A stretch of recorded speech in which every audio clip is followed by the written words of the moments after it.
जैसे ही कपड़ा हटाता है तो उसकी शक्ल काफी अजीब थी। कहता है कि अगर तुम्हारे इंसानों को कोई बचा सकता है तो वो सिर्फ मैं ही हूँ, तो इसीलिए मेरी बात सुन लो।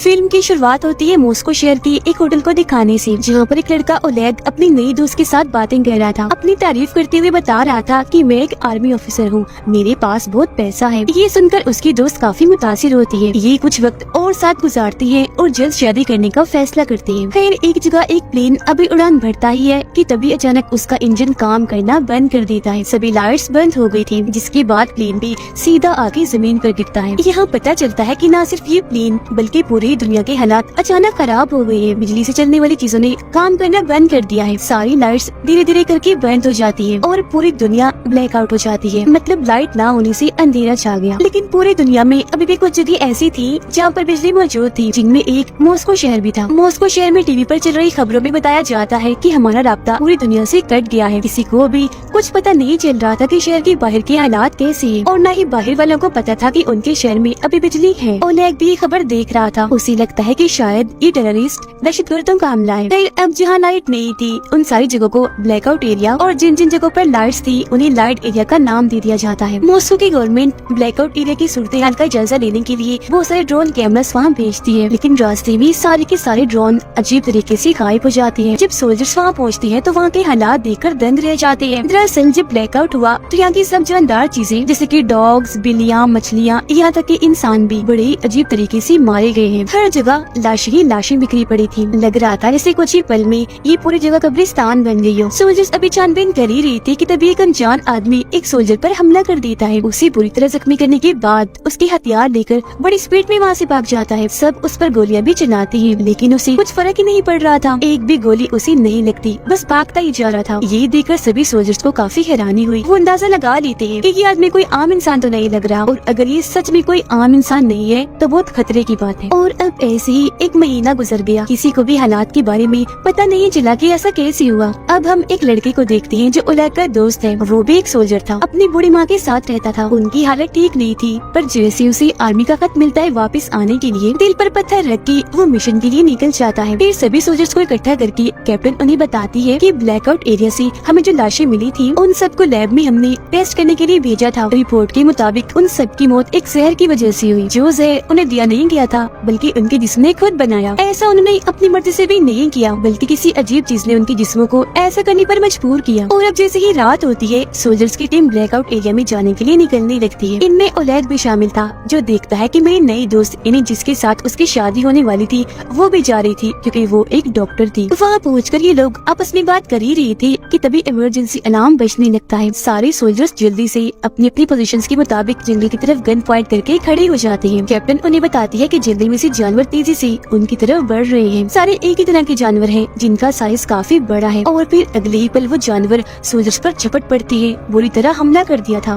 सोल्जर्स भी अपने बचाव में अंधाधुंध गोलियां चलाने लगते हैं। अगली सुबह बहुत बुरे हालात दिखाए जाते हैं, क्योंकि बहुत सारे सोल्जर्स मारे गए थे। वो लोग देखते हैं कि हमला करने वाले जानवर जंगली भालू थे, पर उन लोगों को ये समझ नहीं आ रही थी कि भालुओं ने झुंड बनाकर हमला क्यों किया, क्योंकि वो कभी भी ऐसे नहीं करते। ओलेग भी हमले में जख्मी हो गया था। उसकी दोस्त क्योंकि डॉक्टर थी उसका इलाज कर रही होती है। अब शहर के एक हॉस्पिटल में एक लड़का दाखिल था। वो बेड पर लेटा था। उसकी तबीयत अचानक खराब होने लगी। दरअसल जब से ब्लैकआउट हुआ उसके साथ तभी से अजीबोगरीब हो रहा था। उसे बहुत सी अनजान लोगों की आवाजें सुनाई देती थी। एक आदमी जिसके बाल नहीं थे हमेशा उसे तंग किया करता था। असल में ब्लैकआउट के होते ही इस लड़के के पास सुपर पावर्स आ गई थी। उसके पास अलग ही तरह की ताकतें थी। उसकी आंखें जैसे ही खुलती है अपने सामने वो एक लड़के को पाता है। लड़का उसे बता रहा था कि मैं तुम्हारा दोस्त हूँ, जरूरी जानकारी तुम्हें देने आया हूँ। दरअसल ये जो हालात पूरी दुनिया में हुए हैं वो अजीब तरह की लहरों के हमले की वजह से हुए हैं। ये 3 तरह की लहरें हैं। पहली लहर में सभी बिजली से चलने वाली चीजें खराब हुई, दूसरी लहर में सभी जानदार चीजों का खात्मा हुआ, और तीसरी लहर से तो सबसे ज्यादा तबाही होगी, क्योंकि इसमें ये खतरनाक लहरें यहाँ के लोगों को पपेट कठपुतलियां बनाकर इस्तेमाल करेगी, अपने कंट्रोल में करके अपने ये लोगों पर हमला करवाएगी। जिसका मतलब था कि ब्लैकआउट एरिया में अभी भी लोग जिंदा बचे थे। अब उस बीमार लड़के को उसकी कुछ समझ नहीं आई, उल्टा वो घबरा गया था। गार्ड को आवाज लगाता है ताकि वो इस लड़के को यहाँ से बाहर निकाले, लेकिन जब गार्ड अंदर आती है तो उन्हें वहाँ कोई भी दिखाई नहीं देता, क्योंकि वो तो अपने दिमाग में ही उससे बात कर रहा था। जिस्मानी तौर पर वो कमरे में मौजूद था ही नहीं।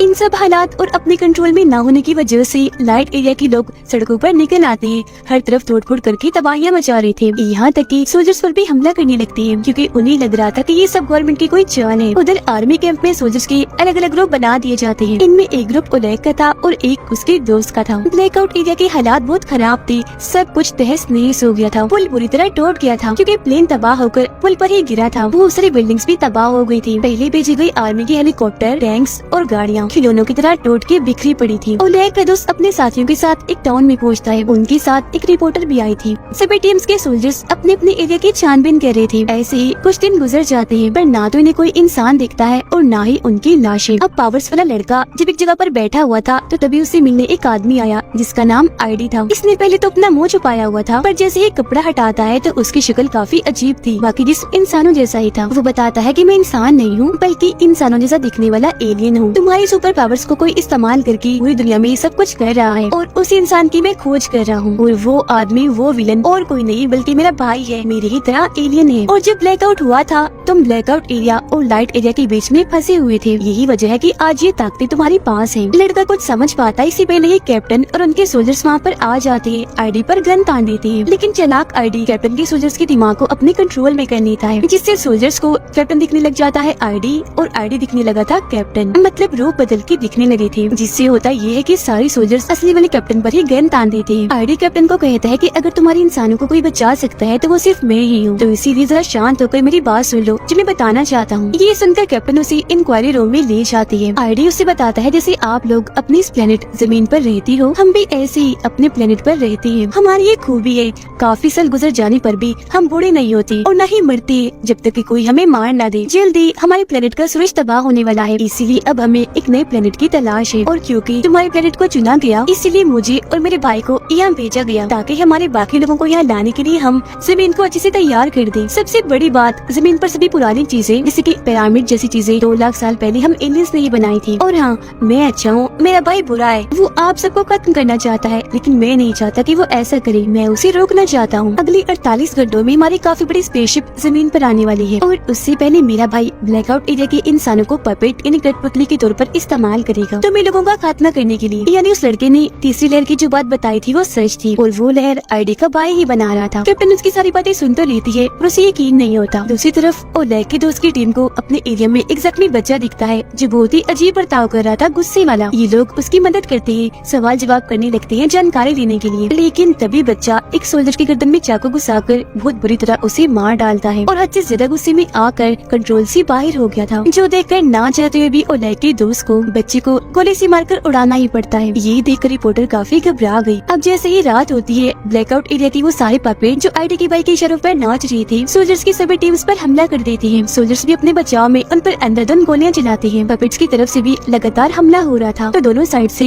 एक काफी बड़ी जंग छिड़ जाती है। ओलेग के दोस्त के बहुत सारे लोग मारे गए थे। मदद के लिए वो आर्मी कैंप की तरफ गन चलाता है। उसके अलावा सोल्जर्स के 2 और ग्रुप ने फ्लेयर गन चलाई, जो देखकर आर्मी कैंप वाले बेचारे परेशान हो जाते हैं कि अब हम किसकी मदद को जाएं। इस सारी सूरत हाल के बारे में जैसे कैप्टन को बताया जाता है उसे यकीन हो जाता है कि आईडी सच बोल रहा है क्योंकि उसकी बातें सच साबित हो रही थी। कैप्टन के पास और कोई रास्ता नहीं था तो आईडी की मदद लेने के लिए वो राजी हो जाती है।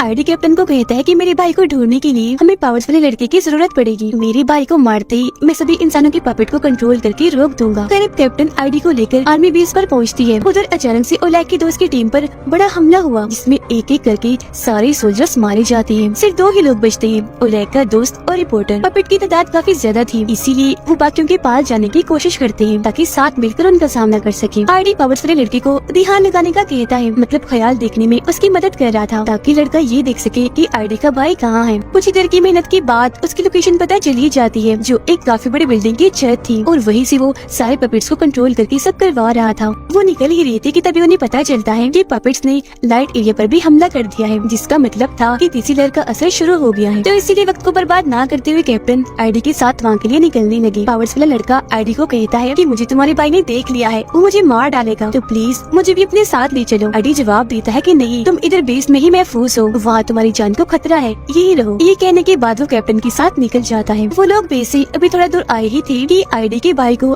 पावर्स वाले लड़के की लोकेशन पता चल जाती है, यानी कि इस वक्त वो आर्मी बेस में है। उसे मरवाने के लिए वो अपने बहुत सारे मिसाइल भेजता है। बेस के सोल्जर्स मिसाइल को रोकने की कोशिश करते तो हैं, पर कोई फायदा नहीं होता क्योंकि वो बहुत ही ज्यादा थी और कैप्टन की आंखों के सामने ही उनकी पूरी आर्मी बेस तबाह हो जाती है। बदकिस्मती से सभी सोल्जर्स पावर्स वाला लड़का सब मारे जाते हैं। ये देखकर कैप्टन को बहुत गुस्सा आया और दुख भी हुआ। वो आईडी पर गन तान देती है, कहती है कि तुम ये सब पहले से ही जानती थी, है ना? तो फिर उस लड़के को वहाँ छोड़कर ये घटिया हरकत क्यों की? आईडी कहता है कि सिर्फ हमें कुछ लोग ऐसे हैं जो बाकी इंसानियत को बचा सकते हैं, और वैसे भी मेरे भाई को पावर्स वाले लड़के की लोकेशन पता चल ही जानी थी, और अगर हम उसे साथ रखते तो अब तक हम भी मारे गए होते। इसीलिए मजबूरन मुझे ये कदम उठाना पड़ा। अगली सुबह ओलेग को अपना दोस्त और रिपोर्टर मिल जाते हैं। एक दूसरे को जिंदा पाकर दोनों बहुत खुश थे, गले मिलते हैं। बाद में कैप्टन भी अपने सोल्जर्स के साथ यहाँ उनके साथ शामिल हो गई, और अब वक्त को बर्बाद ना करते हुए ये सभी उस बिल्डिंग के लिए निकल जाते हैं जहाँ पर आईडी का भाई सब पपेट्स को कंट्रोल कर रहा था। लेकिन रास्ते में वो पपेट्स इनका रास्ता रोकने की कोशिश करते हैं। सोल्जर्स उनकी जान की परवाह ना करते हुए टैंक से उन्हें मारते हुए कुचलते हुए आगे बढ़ते जा रहे थे। वो भी इन पर हमला कर देते हैं और इनके बीच काफी बड़ी जंग छिड़ जाती है। कुछ पपेट्स तो अपने ऊपर बॉम्ब बांधकर सोल्जर्स पर गिर रहे थे ताकि अपने साथ साथ उन्हें भी उड़ा दे, पर सोल्जर्स बड़ी मुश्किल से उनसे बचते बचाते बिल्डिंग तक पहुँच जाते हैं। आईडी कुछ सोल्जर्स को लेकर बिल्डिंग की छत पर जाने लगता है, जबकि बहुत सारे सोल्जर्स नीचे ही रुक गए थे पपेट्स का मुकाबला करने के लिए। जिसके बाद आखिरकार ओलेग के दोस्त और आईडी का सामना उसके भाई से हो ही जाता है। ओलेग का दोस्त आईडी के भाई पर हमला करने के लिए आगे बढ़ता है, पर वो एक ही झटके में उठाकर उसे दूर फेंक देता है। फिर आईडी जाता है अपने भाई का सामना करने के लिए। दोनों भाइयों के बीच जबरदस्त लड़ाई शुरू हो जाती है। दोनों ही कम नहीं थे, एक दूसरे से बढ़कर ही थे, बराबर टक्कर दे रहे थे। मुक्के मारने से उनके हाथों से चिंगारियां निकल रही थी। दोनों ही बहुत ताकतवर हैं। नीचे ओलेग और बाकी सोल्जर्स को पपेट को रोकने में काफी मुश्किल हो रही थी क्योंकि उनकी तादाद करोड़ों में थी। वो खत्म हो ही नहीं रही थी। पपेट्स इतने चालाक थे कि तेल से भरे हुए ट्रक को लेकर उन पर हमला कर देती है, जिससे काफी बड़ा धमाका हो जाता है। कुछ को छोड़कर अब सारे ये सोल्जर्स मारे जाते हैं। मुश्किल से ये बस 5 ही बचे थे और अब इनको ही पपेट्स का सामना करना था। ओलेग और बाकी सोल्जर्स भी बिल्डिंग के ऊपर जाने लगते हैं। पपेट्स भी अपने लीडर इन्हीं आईडी के भाई का साथ देने के लिए तेजी से उस बिल्डिंग की तरफ आ रहे थे। पपेट्स यहाँ आते उससे पहले ही आईडी जोर से अपने भाई को मुक्का मारता है। आईडी अपने भाई के सीने से उसका दिल ही निकाल लेता है, जो जाहिर है एलियन होने की वजह से डिवाइस की तरह का था। फिर वो दिल में एक बॉम्ब लगा देता है। जैसे उसका दिल तबाह होता है, उसके भाई की भी मौत हो जाती है। अपने भाई को मारने के बाद आईडी को सभी पपेट्स का कंट्रोल मिल गया था। एक ही झटके में वो उन सबको मार गिराता है।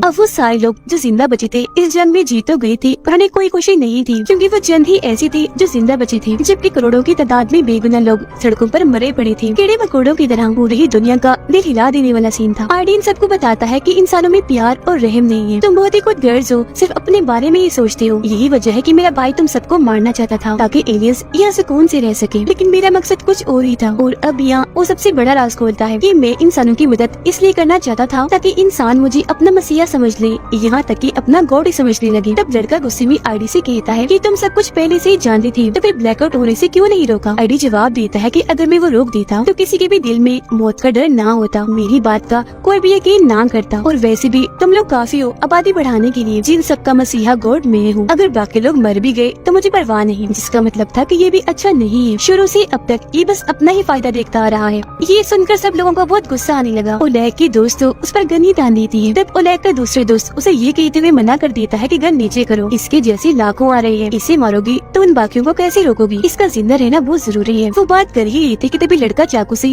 आईडी पर हमला कर देता है, लेकिन आईडी को ये बात पता चल गई थी। उसने लड़के के दिमाग को कंट्रोल नहीं किया, जिससे उसने आईडी की बजाय कैप्टन को चाकू मार दिया और इस तरह से वो भी मारी गई, क्योंकि यहाँ भी उसने अपना रूप बदलने वाला जादू किया था। ओलेग को काफी गुस्सा आ गया। वो आईडी को मारने के लिए जैसे आगे बढ़ता है, उसका दोस्त ऐसा करने से मना कर देता है। दोनों की बहस हो गई, जो बढ़ती बढ़ती लड़ाई तक चली जाती है। ओलेग का दोस्त उसे मार ही देता कि रिपोर्टर गन लेकर ओलेग के दोस्त पर चलाकर उसे जख्मी कर देती है। अब ओलेग का दिमाग खराब करने के लिए आईडी उसके डर के कई रूपों में बढ़ जाता है, पर लड़का जानता था कि आईडी का असली रूप कौन सा है। उसकी असली रूप को लेकर वो बिल्डिंग से कूद जाता है और इस तरह से उसके साथ साथ आईडी की भी मौत हो जाती है। और अब ये 4 लोग ही जिंदा बचे थे जो आने वाले एलियंस का मुकाबला करेंगे। कुछ ही देर में एलियन की स्पेसशिप यहाँ आ जाती है, जो बहुत ही बड़ी थी। शिप का दरवाजा खुलता है पर अंदर से कोई नहीं आता, तो अब ये लोग ही अंदर अंदर चले जाते हैं। अंदर जाने पर इन्हें एलियंस के लाखों चेम्बर्स दिखते हैं जिनमें सभी एलियंस सो रहे थे और तभी अचानक सभी चेम्बर्स में लाइट जलने लगी और अजीब तरह का लिक्विड हिलने लगता है जिससे एलियंस